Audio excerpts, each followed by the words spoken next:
Hello everyone, welcome to Gagan the deserving India.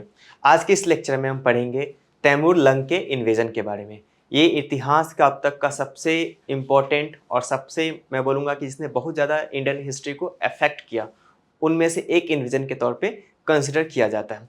बहुत सारे historians की राय है, उन्होंने अपने अपने अकॉर्डिंग, अपने अपने अनुसार, अपने अपने मतानुसार इस इन्वेजन को एक्सप्लेन किया है। माफ़ कीजिएगा, इस इन्वेजन को उन्होंने अपने अकॉर्डिंग बताया है कि इन्वेजन किस तरीके से इंडिया के ऊपर इम्पैक्ट डालता है।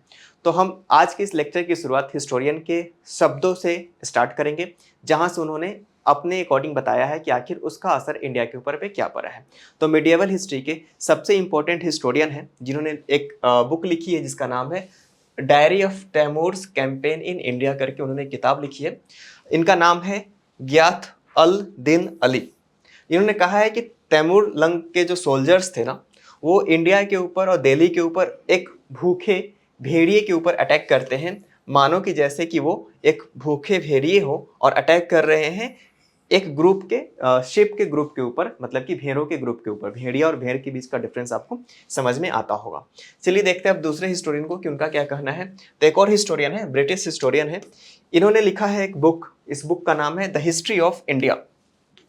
इसमें बोलते हैं कि 10 साल के भीतर आखिर ऐसी कौन सी परिस्थितियां उत्पन्न हुई कि तैमूर लंग को इंडिया आना पड़ा और इंडिया आकर उन्होंने इतना लूटपाट मचाई, प्लंडरिंग की।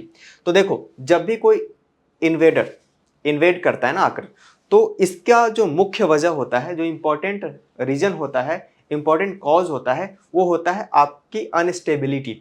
अभी भी अगर आप वर्तमान समय में भी देखोगे तो जहां पे भी कोई बाहरी मुल्क किसी मुल्क के ऊपर अपना आधिपत्य जमाने की कोशिश करता है, तो जस्ट बिकॉज ऑफ कि उनका जो आंतरिक जो कलह है, जो कयोस मचा हुआ होता है ना, उसी का फायदा उठाकर उसके ऊपर अपना कंट्रोल एस्टेब्लिश करने की कोशिश करते हैं। चाहे वो अफगानिस्तान का केस हो, चाहे वो इराक का केस हो, आप कहीं भी आप जाकर देख सकते हो दुनिया भर में, चाहे वो सीरिया ही क्यों ना हो। तो देखिए, यहाँ पे बोला गया है कि 10 साल के अंदर जब फिरोज शाह तुगलक की डेथ हो जाती है, तो 5 अलग अलग एम्परर्स और उनके जो ग्रैंडसन हैं और उनके जो सन्स हैं, जो कि काफ़ी अयोग्य थे, काफ़ी कम उम्र के थे, उन्होंने दिल्ली पे बहुत ही छोटे कार्यकाल के लिए शासन किया। वो भी एक बहुत ही इंपॉर्टेंट भूमिका, उसने भी बहुत इंपॉर्टेंट भूमिका निभाई तैमूर लंग के इन्वेजन के ऊपर। देखिए, उस वक्त का अगर मैं मैप को आपको दिखाऊं, आपको समझाने की कोशिश करूं, तो जो सबसे इंपॉर्टेंट सूबे हुआ करते थे, यहाँ पे देखिए कश्मीर से इंटर करते हैं, यहाँ डेक्कन का इलाका है और यहाँ पे बंगाल का इलाका है। एक थेमेटिक अंडरस्टैंडिंग के लिए मैंने आपको ये मैप दिखाई। चलिए अब एक इंपॉर्टेंट जर्नलिस्ट जो कि अभी के समय के हैं, इनका मत भी जान लेते हैं। जस्टिन मरोजी का कहना है कि तैमूर के 500 सोल्जर्स, 2 नोबल्स अटैक करते हैं मॉस्क के ऊपर और बहुत सारे लोगों को मार देते हैं, और उन्होंने बहुत सारे लोगों की एक के ऊपर एक लाशों की मीनार बना दी थी। इतना भयावह वो दृश्य था दिल्ली के अंदर में जब तैमूर ने आक्रमण किया था। तो चलिए अब स्टार्ट करते हैं इस लेक्चर को। थेमेटिक बहुत हो गया, अब थोड़ा सा थियोरेटिकल समझने की कोशिश करते हैं। तो सबसे पहले तैमूर लंग के बारे में जानेंगे। तैमूर लंग का जन्म, जो इनका कार्यकाल था, 1336 से लेकर 1405 एडी के बीच में था। ये बहुत अच्छे मिलिट्री कमांडर थे और एक कंकरर थे, मतलब कि विजेता थे। सेंट्रल एशिया का जो रीजन है वहां से निकलते हैं, सामने आते हैं। इसके बाद इन्होंने कंकर किया एक के बाद एक किंगडम को, वन आफ्टर अनदर, करते करते करते करते फाइनली ये इंडिया तक पहुंचते हैं। आगे बढ़े अगर, तो रीजन क्या था तैमूर का भारत पर आक्रमण करने के पीछे का, क्या रीजन हो सकता था, क्या कारण हो सकता था, उसको समझने की कोशिश करते हैं। तो सबसे पहले काफी ज्यादा एम्बिशियस था। जितने भी राजा होते हैं वो सभी के सभी काफी ज्यादा एम्बिशियस होते हैं। तो यहाँ पे बोला गया है कि लाइक अदर ग्रेट कॉन्करर्स, चाहे सिकंदर से लेकर आप ब्रिटिश ईस्ट इंडिया कंपनी को देख लो, एम्बिशन ही सबसे बड़ा मोटिवेटर होता है, एम्बिशन ही सबसे बड़ा ड्राइविंग फोर्स होता है कहीं भी आपको अटैक करने का। तो तैमूर के अंदर बहुत ही ज़्यादा एम्बिशन था, एम्बिशियस पर्सन था ये चाहता था कि बहुत ज़्यादा से ज़्यादा, जितना ज़्यादा लैंड्स हो सके, ज़मीन हो सके, वो कब्जा कर सके, उस पर अपना आधिपत्य स्थापित कर सके।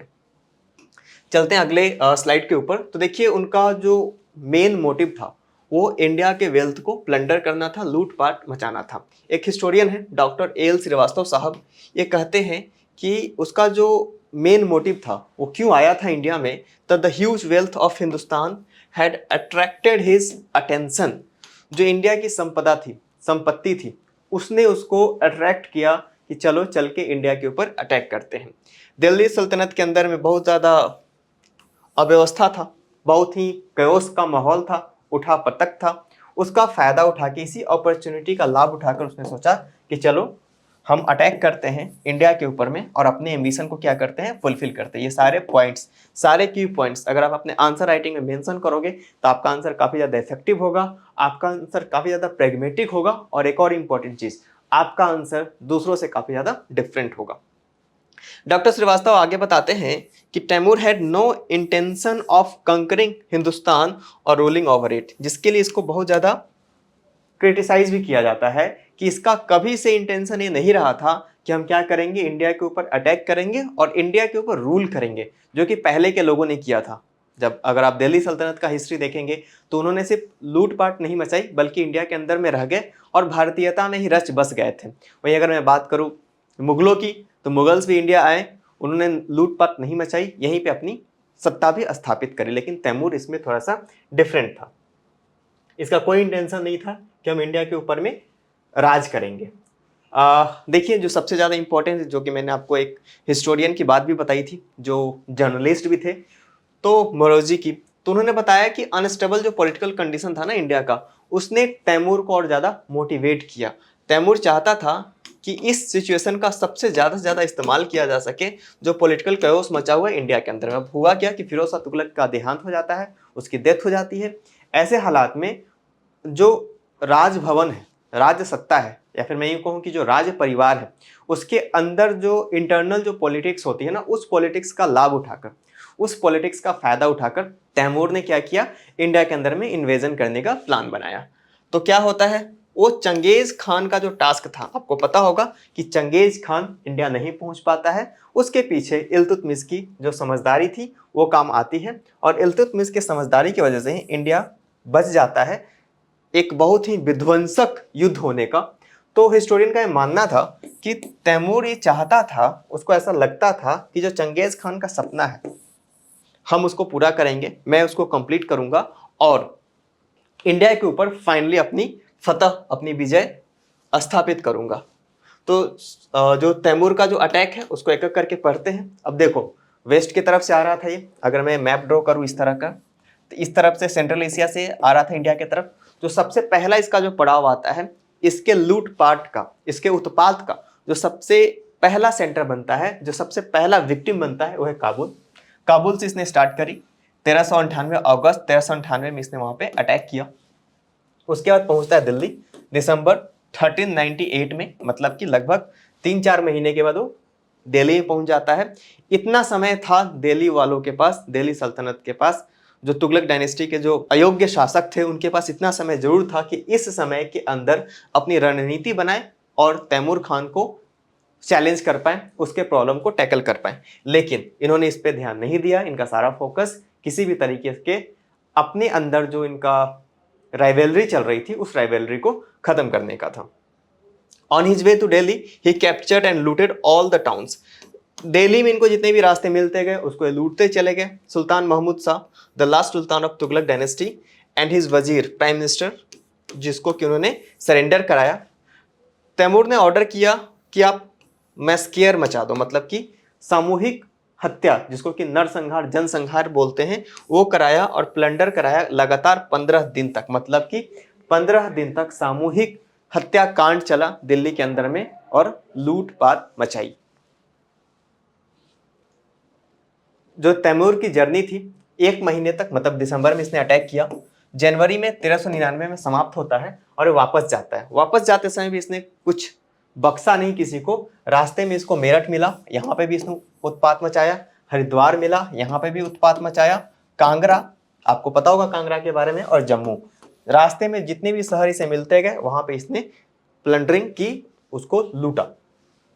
इंडिया छोड़ने से पहले इसने खिज्र खां को अपॉइंट किया अपना गवर्नर और बोला कि तुम भाई मुल्तान, लाहौर और दियालपुर, ये सारे रीजन पे तुम रूल करोगे। इसके बाद फेंटिसिज्म जो तैमूर का था, only the followers of Muslim religion escaped the general sack. इसका यह मानना था कि इंडिया के लैंड को, मतलब जो इस्लाम को फॉलो नहीं करते हैं। हालांकि ये पॉलिटिकल एजेंडा था इसका, रिलीजन को इसने एक पॉलिटिकल एजेंडा बनाया और उसके तहत इसने कोशिश ये की कि मुस्लिम की जो सोवरेनिटी है उसको बढ़ाया जाए इंडिया के अंदर में, हिंदुओं के हाथ से सत्ता छीनी जाए। अब ये मूर्खता भरी बात है, कॉमन सेंस की बात है कि 15 दिन तक अगर आप दिल्ली में उत्पात मचा रहे हो तो आप मुसलमानों के साथ वही काम कर रहे हैं जो कि नॉन मुस्लिम्स के साथ कर रहे थे। आखिर जब तैमूर का इन्वेजन होता है इंडिया के अंदर में तो उसका इफेक्ट क्या पड़ता है, उसका प्रभाव क्या पड़ता है, तो हम जब हिस्ट्री को पढ़ते हैं तो हर एक इवेंट को, हर एक घटना को अलग अलग पर्सपेक्टिव से समझने की कोशिश करते हैं। उसका सोशल पर्सपेक्टिव क्या था, सोसाइटी पे किस तरह का असर पड़ता है, इकोनॉमी पे किस तरह का असर पड़ता है, रिलीजन पे किस तरह का असर पड़ता है, जो उस वक्त का जियो पॉलिटिक्स था उस वक्त उस पर क्या असर पड़ता है, उन सभी को पढ़ते हैं। तो हम भी एक बार देख लेते हैं। तो उसका कल्चरल इफेक्ट पड़ा, यहाँ से उसने बहुत सारे आर्किटेक्ट्स, बहुत सारे जो इंटेलेक्चुअल्स थे उसको स्लेब बना के वो अपनी प्लेस पे ले जाता है और वहाँ पे उसने अपने लिए महल बनवाता है, उनसे बहुत सारी कहानियाँ और कविताएं लिखवाता है। तो इसका भी असर पड़ा क्योंकि कल्चरली जो चीज़ें थी एक प्लेस से दूसरे प्लेस तक शिफ्ट होती है। इकोनॉमिक इफेक्ट तो पड़ता ही, अगर आप 15 दिन तक लूटपाट मचाओगे तो वहाँ का जो संपदा है उस पर असर पड़ता है। पॉलिटिकल इफेक्ट पड़ता है, तुगलक डायनेस्टी समाप्त हो जाती है, फिर उसी डायनेस्टी के ऊपर एक नई डायनेस्टी की शुरुआत होती है। रिलीजियस इफेक्ट जैसे कि मैंने आपको पहले ही बताया, और सोशल इफेक्ट तो ऑब्वियस सी बात है, रिलीजन जो है सोसाइटी से काफ़ी ज़्यादा इंटरलिंक्ड है। अगर आप रिलीजन को इफेक्ट करोगे तो थोड़ा मायने में सोसाइटी भी इम्पैक्ट होता ही है। तो ये था लेक्चर जिसमें हम लोगों ने समझा तैमूर लंग के जो इंडिया के ऊपर इन्वेजन था उसका क्या असर पड़ा, ऐसे कौन से सर्कमस्टांसेस थे जिन सर्कमस्टांसेस में उसने इंडिया के ऊपर अटैक किया। तो आज के लेक्चर में फिलहाल इतना ही, अब मिलेंगे नेक्स्ट लेक्चर में। Thank you very much.